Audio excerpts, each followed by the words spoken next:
তো হ্যালো বন্ধুরা, তোমার সকলে নিশ্চয়ই ভালো আছো। আমি তো খুব ভালো আছি। তোমাদের সবাইকে শুভ দুপুরের শুভেচ্ছা। আজকে শনিবার, তোমরা কিন্তু অবশ্যই এই শনিবারটা কিন্তু নিরামিষ খাওয়ার চেষ্টা করবে। এই শ্রাবণ মাসে যতগুলো শনিবার আছে একটুখানি খাওয়ার চেষ্টা করবে, ঠিক আছে?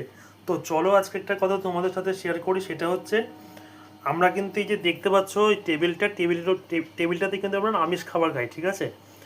তো এটা যেহেতু আমরা ভিডিও করছি, ভিডিওর জন্য কিন্তু আমি এখানে রেখে ভিডিও করছি। আর মা কিন্তু এই ওপরে কিন্তু যে খাবারের যে এগুলো থাকে, ম্যাটগুলো থাকে, ওগুলো কিন্তু মা তুলে নিয়েছে, ঠিক আছে? তুলে নিয়েছে। তো আমরা গিয়ে এই নিরামিষ খাবার কিন্তু নিচে বসে খাবো বা ঠাকুর ঘরে বসে খাবো। তো তোমরা দেখো আজকে কী কী রান্না করেছে মা।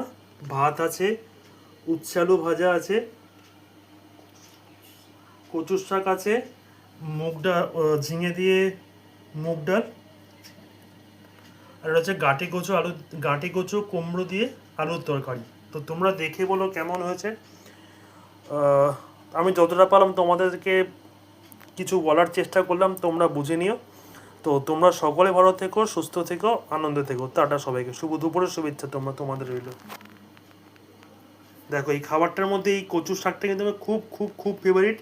আর এই উচ্ছালু ভাজাটাও কিন্তু আমার খুব ফেভারিট, ঠিক আছে? আমি মুগ ডালটা খাই না খুব একটা। মুগ ডাল খেলে আমার প্রচণ্ড গ্যাস অম্বল হয়। তো যেহেতু নিরামিষ খেতেই হবে, তো তাই জন্যই তোমার সাথে সবটাই শেয়ার করলাম। তোমরা সকলে ভালো থেকো, সুস্থ থেকো, আনন্দে থেকো। টাটা।